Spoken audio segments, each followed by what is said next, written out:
the injured reserving of Tua was supposed to just give him the space and take away the timeline conversation when it comes to him, Tom.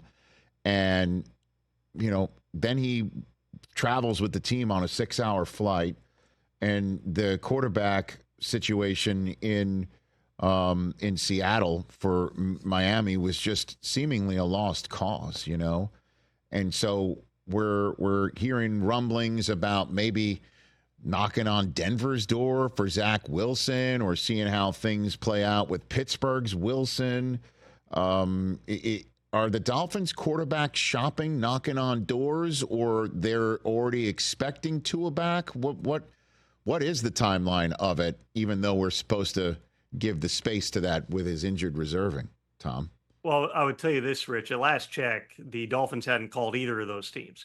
If you're thinking Tua Tagovailoa is not going to play for the rest of the season, you would think you would be looking for those long-term answers. Maybe it's one of those guys who's a backup quarterback. Maybe it's somebody else's starter who potentially could become available if that team is losing games and is out of the hunt and is just looking to get a draft pick for somebody. But for the Dolphins right now, with Tua Tagovailoa, he did make that trip. The doctors cleared him to fly. It's like 6 hours cross country to Seattle. They cleared him to make that trip. And basically, the short version, this is not the medical version, but the short version of what they've told him is, hey, if you're feeling good, do all your normal activities, just not football stuff. And that's what Tua wants. He wants to be engaged. He's been in meetings. He was on the sideline. He was talking to the quarterbacks.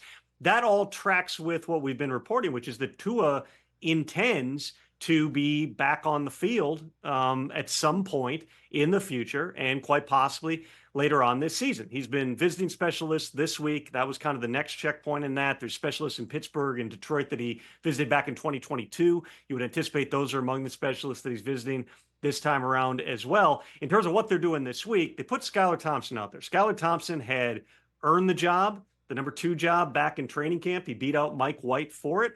They've kept him around for 3 years. He started a playoff game for him. They see something in Skylar Thompson, but it didn't translate to the field. And then he got beat up and he got hit, and he's been dealing with a very painful rib injury, according to Mike McDaniel, has practiced on a limited basis. It's hard to imagine with that injury, Skylar Thompson is going to be out there this week, which then would leave you with Tim Boyle, who, just quite frankly, is a practice squad guy all the way. We've seen Tim Boyle play in the NFL before. Or it's Snoop Huntley, who made the Pro Bowl a couple of years ago because he relieved Lamar over the last, 5 games of that season and was able to, get things functioning. It's not, this isn't Lamar Jr., okay? You're not getting that from Snoop Huntley, but there's probably all kinds of things that you haven't used in your offense before because you're not going to expose Tua as a runner, because you're not going to do some of those design types of things.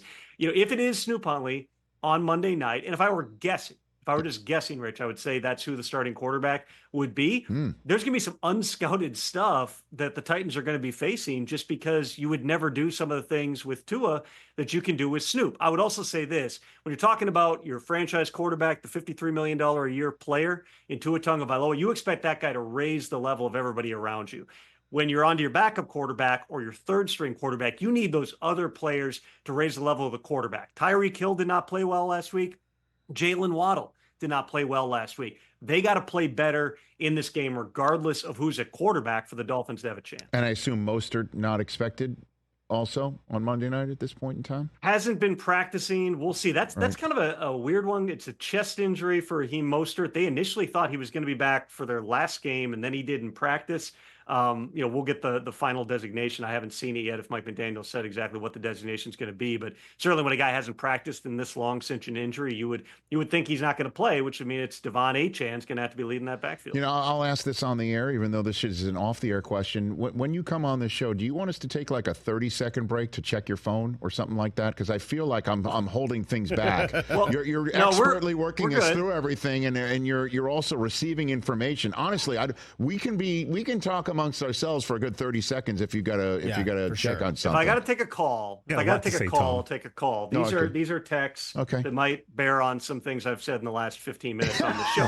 So we'll update those ASAP honestly, here. Like we could nothing have catastrophic. Or something catastrophic, Like No, 2 weeks seriously. ago when Bryce Young got benched right before I came Right. on, I'll give you the goods on that. This is still fluid here. Dude, I could reach out to Jay-Z. We can get a musical act. Yeah, I do like Pelissero for 30 halftime. seconds. Yeah, Pelissero, the 30-second act. Pelissero Something halftime. like that. Okay. All right. Catch the Rich Eisen Show every single day on the Roku Channel, 12 to 3 Eastern, for free.